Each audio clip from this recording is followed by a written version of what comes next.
Salam cerdas, Ibu, Bapak, Saudara-saudara yang saya hormati. Sesi membaca berita dan sedikit komentar dari saya. Kali ini membacakan berita terkait harapan pelaku industri tekstil terhadap Menteri Purbaya. Ditayangkan oleh bisnis.com. Judulnya, Industri Tekstil Menanti Tangan Dingin Purbaya, Sikat Mafia Impor Baju Bekas. Ditayangkan pada Jumat 31 Oktober jam 10 pagi ya. Nah, ada gambar ilustrasi petugas memeriksa pakaian bekas yang disita di Bekasi, tapi ini kejadian yang sudah sangat lama, bulan Maret. Nah, beritanya begini, maraknya peredaran baju bekas selundupan masih menghantui industri tekstil dalam negeri. Gebrakan baru dari pemerintah pun dinanti untuk memberantas praktek impor baju bekas. Sejatinya importasi baju bekas telah dilarang dan merupakan praktek ilegal. Ini ya kunci berita ini. Jadi sebetulnya importasi baju bekas itu dilarang dan praktek ilegal. Hal ini diatur dalam Peraturan Menteri Perdagangan ya nomor 18 tahun 2021, kemudian diperkuat lagi di nomor 40 tahun 2022 dan seterusnya ya. Nah, Menteri Keuangan Purbaya Yudi Sadewa tidak menampik peraturan terkait importasi baju bekas. Masih memiliki banyak kelemahan hingga terjadi kebocoran. Jadi Menteri Purbaya mengakui ada ada kelemahan gitu. Nah, oleh sebab itu dia akan memperketat aturan dan pengawasan terutama pada jalur masuk baju bekas impor. Purbaya menyampaikan keinginannya untuk kembali menghidupkan ya industri tekstil dalam negeri. Dia pun berjanji akan menindak tegas para importir balpres atau pakaian bekas yang dikemas dalam bentuk karung padat. Saya kira ini pernyataan yang positif ya. Nah, tentu kita perlu menunggu tindak lanjut yang lebih konsisten dan terus menerus ya. Saya sendiri sebagai ekonom sangat sering di kanal ini mengangkat soal industri tekstil ini. Kebetulan dia juga pernah 2 kali menjadi narasumber di Asosiasi Pertekstilan. Itu juga merasa ya semangat dari para pelaku industri tekstil dalam negeri yang masih cukup gitu sebetulnya di tengah kesulitan mereka. Dan saya sebagai ekonom melihat dari betul-betul penurunan peran industri tekstil dalam keseluruhan industri non migas dan juga keseluruhan PDB ya. Jadi porsinya itu terus mengecil. Dia masih bisa produksi di tahun-tahun tertentu bisa naik, tapi secara keseluruhan presentasi atas skala industri dia terus menurun. Berita juga banyak tentang PHK, tentang kebangkrutan dan seterusnya. Jadi komitmen Menteri Purbaya ini saya kira komitmen yang tentu saja sangat disukai ya oleh para pelaku industri dan saya sebagai ekonom juga apresiasi. Memang kita baca lagi beritanya, yang masalah adalah bagaimana sih detail tindakannya atau kemungkinan ke depannya.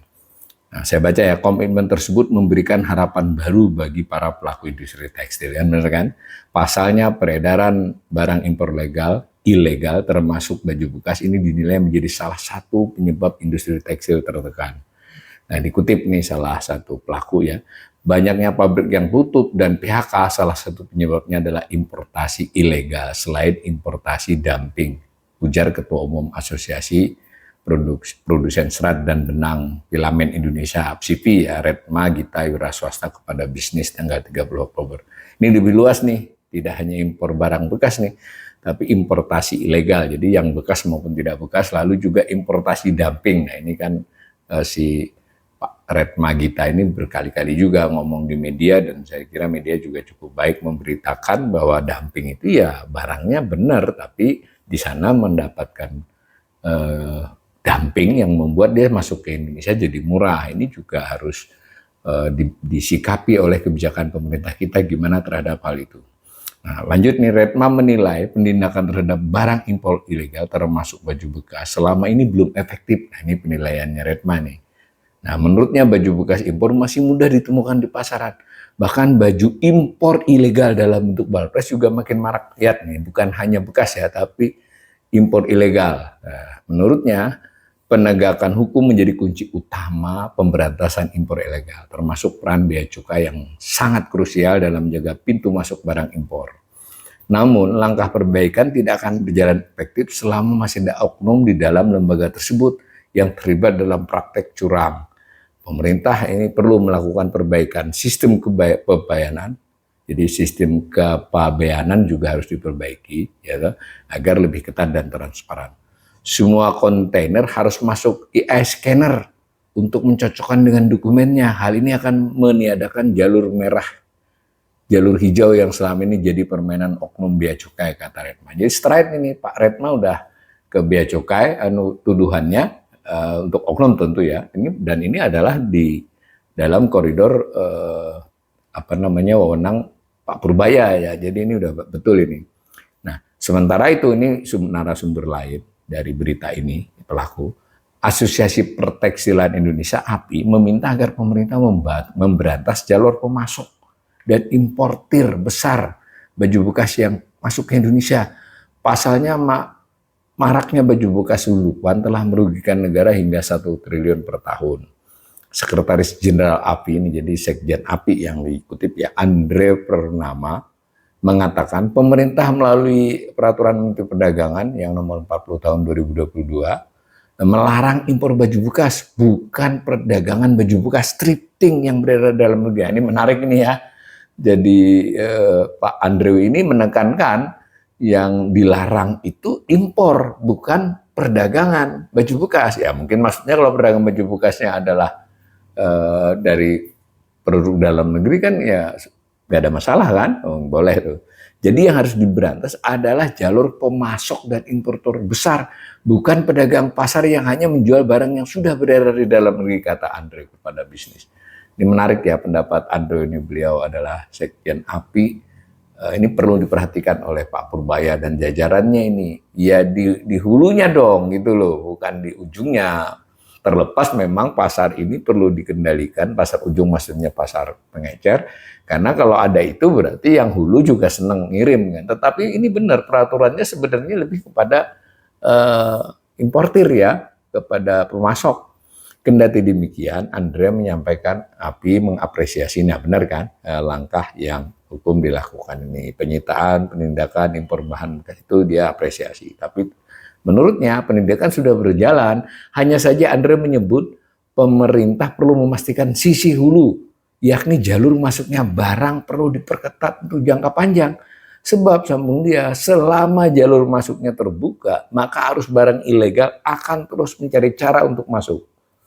Nah, ini jadi straight ini masukannya dan mengingatkan ya bahwa ya tanda petik kalau dalam tafsiran saya ya jangan hanya mengoperasi pasar di Senen, itu ujung banget dan sebagian kecil kan, tapi di hulunya ini yang harus diperkuat gitu, baik itu dalam nanti importasi ilegal barang bekas yang melewati jalur bea cukai maupun yang penyelundupan tanpa bea cukai kan, ini perlu semua nih.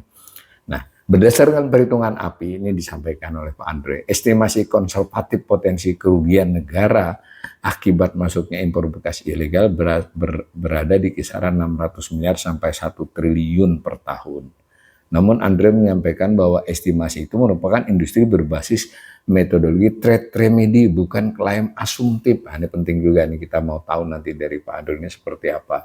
Tapi sederhananya jangan kita melihat nilai barangnya saja ya, kerugian itu kan dengan adanya barang masuk itu menghambat produksi dalam negeri kan, karena pasar kemudian menyerap, pasar dalam arti pemakai menyerap barang bekas, maka kebutuhan untuk membeli barang-barang yang benar-benar diproduksi oleh produsen dalam negeri kan menjadi berkurang. Ini namanya perhitungan kerugiannya harus seperti itu, tidak hanya sekedar nilai barang yang diimpor itu. Estimasi tersebut mengacu pada data penindaan bea cukai. Bea cukai menyita 21.000 bal. Jadi ini bagus ini, artinya perhitungan Pak Andrew ini masih berdasarkan kerugian yang itu, dari kerugian yang barang itu. Nah, lalu ternyata betul seperti cara berpikir saya, Pak Andrew menentukan peredaran baju bekas ilegal itu terhadap industri tekstil dan garmen berdampak dari hilir ke hulu, garmen lokal yang kehilangan pesanan. Jadi benar logikanya. Tadi kan perhitungan berapa barang yang masuk, ini lebih detail nih Pak Andrew dari saya. Lalu juga hitungannya dampak sampai ke hulu tadi menyebabkan produksi di Indonesia menurun, pesanan, kapasitas, permintaan, lalu ujungnya juga PHK. Nah, padahal Andrew mengungkapkan berdasarkan data Kementerian Perindustrian, 2024 industri tekstil dan garmen ini menyerap lebih dari 3,9 juta pekerja. Jadi ketika utilitas pabrik turun, yang terdampak bukan hanya pabrik tetapi pendapatan rumah tangga para pekerja. Jadi saya kira penjelasan yang bagus ya. Jadi jangan lihat cuma baju bekasnya saja, tapi ujungnya banyak ini kena industri tekstil, pabrik, kena pekerja kemudian kena pada pendapatannya kan. Namun di Indonesia tambah Android, thrifting justru berubah menjadi tren bagi konsumen yang sebenarnya mempunyai daya beli. Nah ini hal lain lagi diungkapkan. Akibat impor itu ada tren konsumen membeli itu, padahal punya daya beli, bukan karena nggak punya daya beli, karena beberapa impor itu barang bagus ya, bekas tapi branded misalnya gitu toh. Nah, membeli produk lokal berarti menghidupkan pekerja lokal. Ini penekanannya. Kita bisa membeli ponsel belasan juta, tapi sering merasa keberatan membeli baju lokal di bawah 100-200 ribu. Pola pikir ini yang perlu diubah. Untuk itu, API menilai pemerintah perlu memperbaiki sederet kebijakan untuk mencegah masuknya impor baju bekas ilegal. Pertama, di hulu perbatasan dengan memperkuat pengawasan, memutus jalur importir besar, bukan hanya raja di pasar. Kedua, konsistensi regulasi. API juga minta konsistensi. Ketiga, dampak sosial. Menyarankan agar pedagang trip kecil harus dibina, bukan dipidanakan. Keren ini ya. Jadi ya mereka ya bukan dibidana, dibina lah. Mungkin dengan kemudian diganti menjual barang-barang lokal dan seterusnya. Edukasi publik juga berarti ada tugas dari kementerian, tentu tidak hanya Kementerian Keuangan ya. Bagaimana lebih mencintai produk lokal dan seterusnya. Ini ada pendapat lain dari Indep juga sama nadanya. Macam itu silakan dibaca, ini cukup panjang beritanya. Prinsipnya Andre juga mengatakan ini perlu dikelola ya soal ini. Diimbangi dengan solusi bagi pedagang agar tidak kehilangan mata sama dengan Pak Andre tadi. Jadi kita juga, saya pun sebagai ekonom merasa aduh yang melakukan keuntungan besar dan juga memang membuat kondisinya demikian itu para importir besar yang ditangkapi pedagang di pasar Senen ya, yang modalnya Senin Kemis nggak punya pekerjaan, kira-kira gitu.